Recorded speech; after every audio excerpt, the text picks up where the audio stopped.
Hey, it's Deb the Frog Lady, and I am going to take you on a little tour of my basement. I would love to be in person with you as we normally are at the Pet Expo, but the silver lining is instead of having to lug all my stuff up to Milwaukee, I get to bring you here. It's going to be a little easier for me. All right, let's go. So I have a very normal looking home until you go into my basement. Now, I keep several amphibians and reptiles, and that is pretty apparent once you come down here.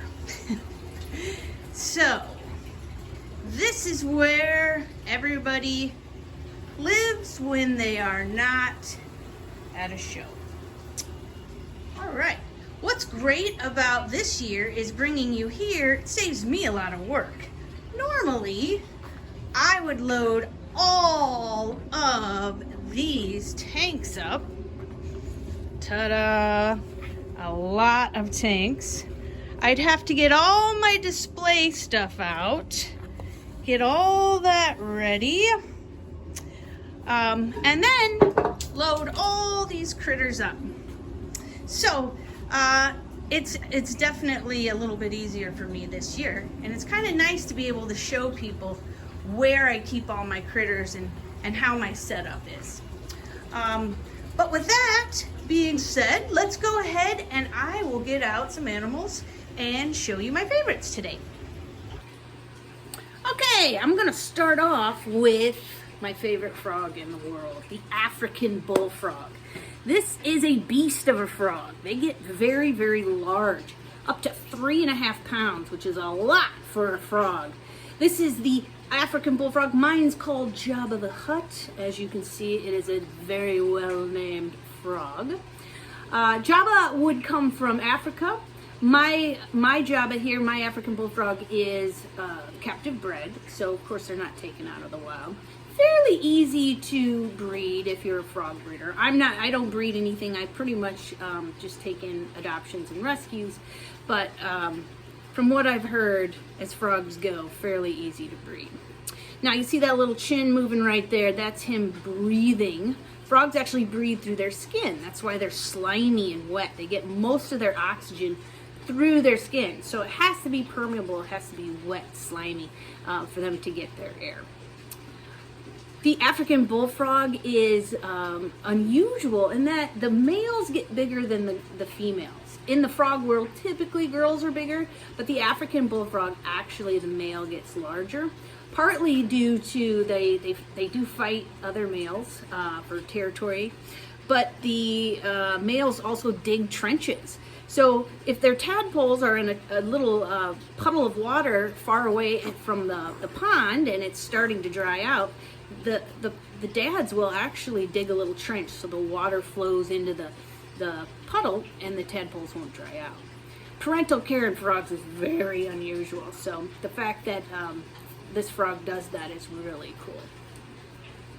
Isn't he gorgeous? Now, I also like lizards. I have my friend here, the bearded dragon. This is Chunk. Chunk is a beardy.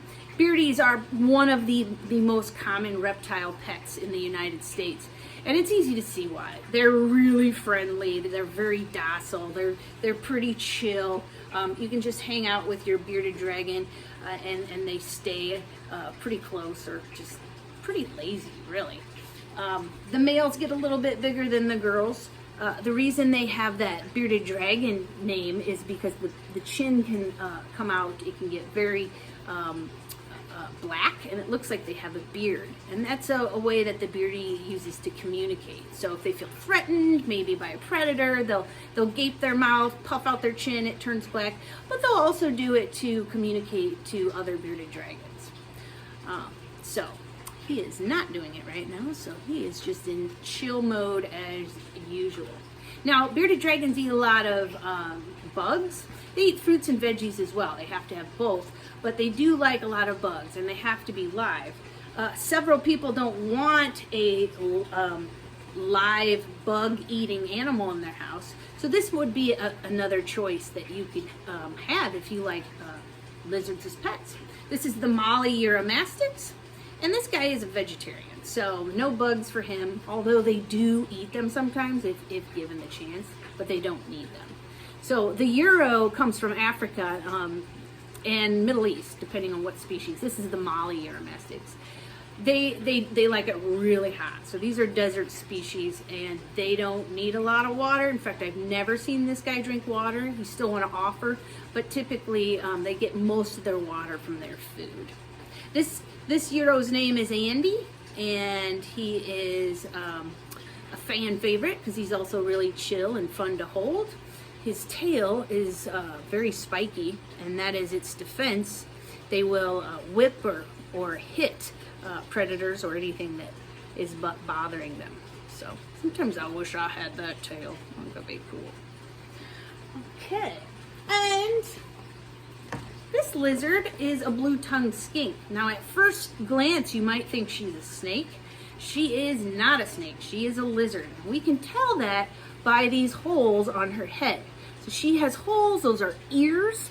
Snakes do not have ears, and lizards do. She does have tiny little legs, so snakes don't have legs. But there are lizards that don't have any legs at all. So the surefire way to tell if it's a snake or a lizard is whether or not they have the ears. Now, Baxter is a blue-tongued skink. She's about 20 years old. I've had her for quite a while. Her blue tongue is flicking their lizard smell with their tongues.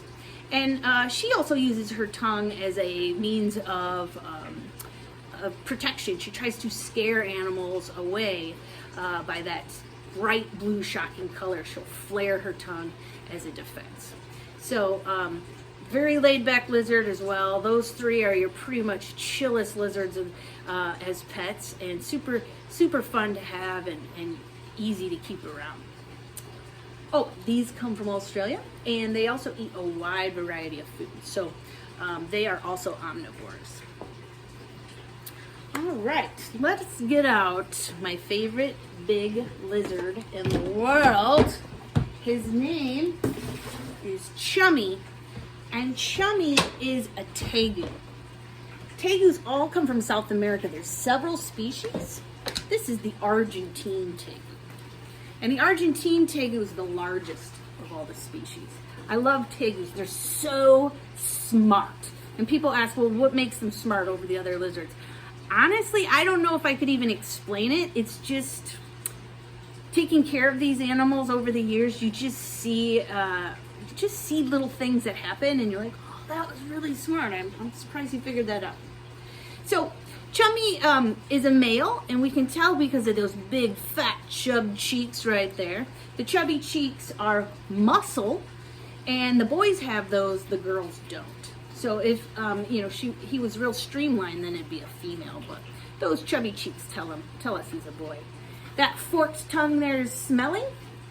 Oops, my light went off. Yeah. Oops. That forked tongue is smelling, just like the other lizards do, and snakes as well. So they smell with their tongues. Now, the tegus are not picky eaters. They eat all kinds of stuff. Fruits, veggies, meat. Meat can be alive, it can be dead, it can be so disgustingly rotten, and they will eat it. They love it all. Chummy, I have noticed, his favorite foods are chicken, eggs, and black raspberries. Those are his favorites. He never passes them down or passes them up. Sometimes you'll feed him something and he lets it sit for a while before he gets to it. But if it's eggs, chicken, or black raspberries, he gobbles them up right away, no matter what. So that is Chummy, one of the coolest, biggest, smartest lizards ever. He does have a pretty crazy feeding response. That means that when you feed them, they can be somewhat aggressive, and you really have to be careful and watch what you're doing. So because of that, they're not really considered beginner pets. It's not something I wouldn't want my child feeding Chummy when he's in his feeding mode. Other than that, though, super friendly, chill, and fantastic. All right, so that is Chummy. Now, I got out some of my favorite snakes as well. This beautiful little snake. This is called the rough green snake.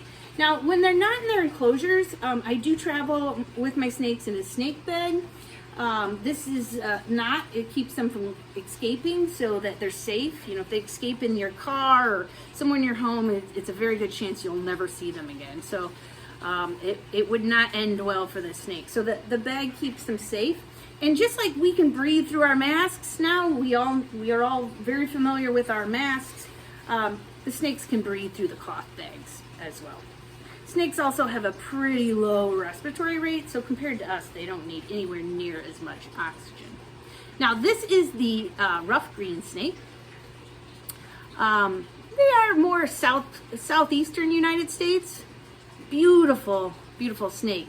We do have a smooth green snake here more in this area, but this is the rough green.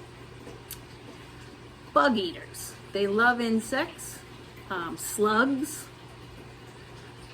Very docile. They're a little bit faster as far as holding a snake. You know, they're not something you're going to just hang on your neck and just, you know, chill out with. You're going to need both your hands because they are moving quite a bit. But very, very sweet and docile and beautiful. I love this color green. So pretty. And his name is String Bean. I'm not sure how old he is. I've had him for at least 3 years, but he was an adult when I got him. So when you take in adoptions or rescues, you know, a lot of times you don't get any information about them. And this was one of those cases. Now, this snake has been to the Pet Expo every single year, and he's been held by thousands of people there. Sometimes he's held by 1,000 people or more in a day, and he's always so cool about it. This is George the corn snake. Corn snakes are, again, another southeastern United States snake, and probably the most common pet snake. It would be between the corn snakes and ball pythons, but my number one choice as pets, especially for beginners, corn snakes. Super easy to care for, really easy, not picky eaters. They don't need like really high humidity like the ball pythons. Just really chill.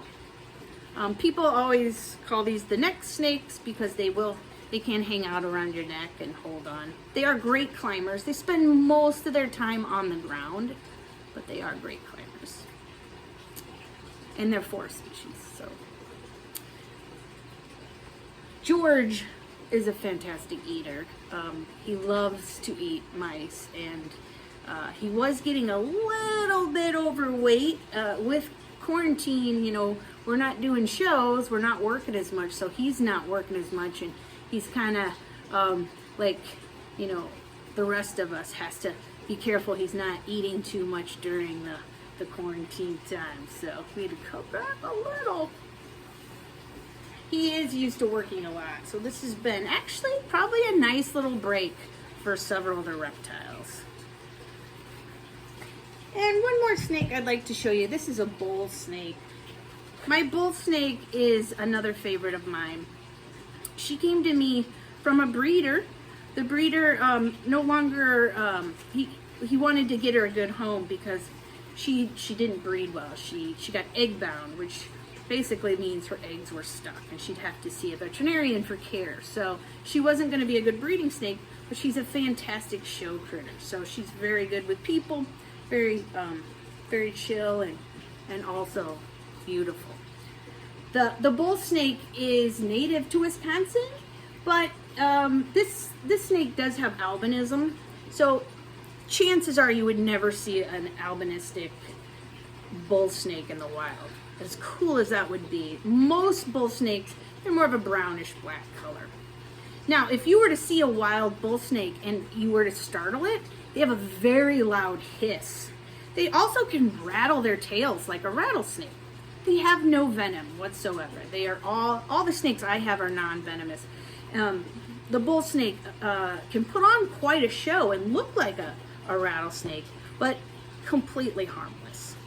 They're wonderful neighbors because they eat a lot of rodents that we don't want in our garage, our sheds, our gardens. If you ever see a bull snake in your yard, tip your hat, say thank you. It's there working for you. You want to keep it there. It's definitely a good neighbor to have. So don't let the rattle of the tail spook you into thinking it's something more. All right, well, I hope you enjoyed a quick little glimpse of my basement. Like I said, it was kind of fun to bring you here instead of bringing everything up there. It's a lot more work to go places.